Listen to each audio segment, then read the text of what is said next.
Good afternoon. This presentation is to help us use data to better prepare for the flu season. Since we have historical data for each year, both geographically and by age of the population, we can use this data to better prepare our resources for the upcoming flu season. Within the historical data, we know that there's a specific season, usually running from November to February, where the flu cases are the highest. There's also an age demographic. As the population ages, their risk of flu problems increase, including mortality. We also know that we can see geographic regions where the flu is more prevalent than in other areas. The goal of this project is to use this information to better coordinate the resources and to also prioritize um, populations within the regions that are more at risk. That way, we can better treat the population and we can use our resources more efficiently. So, the first question is, who is at risk? We can see from the data that as age increases, so does the mortality rate. The older we get, the more susceptible we are to dying of the flu. This once you get over 65 and then over 85, those numbers become rapidly more urgent. So, as we're younger, we don't really have that much problem with the flu. You may get sick, but you get over it.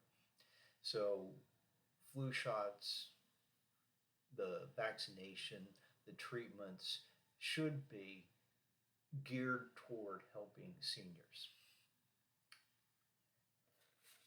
The next slide is for the flu season itself.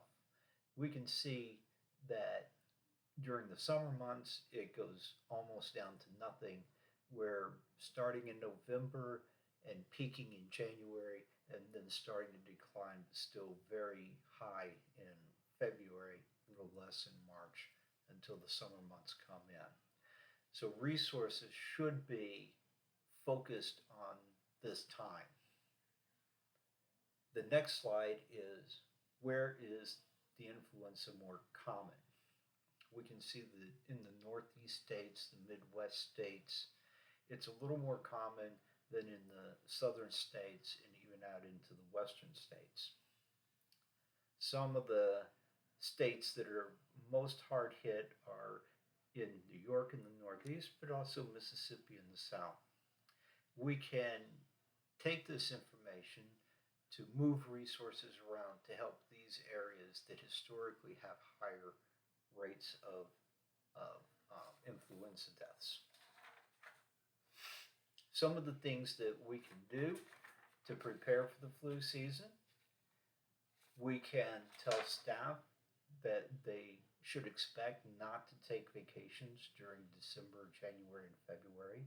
We can also hire seasonal workers to fill in those gaps, hire traveling nurses, things like that, to make sure that we have the resources both in the time frame and the geographic areas that we need to have.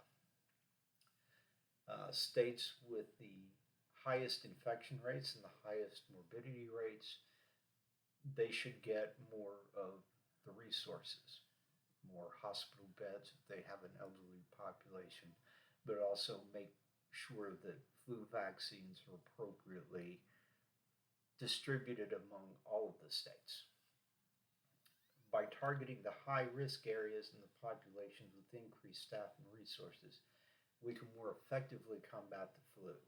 This should decrease the time lost from work and also decrease the mortality rates in areas where they have a high density of elderly population. Thank you.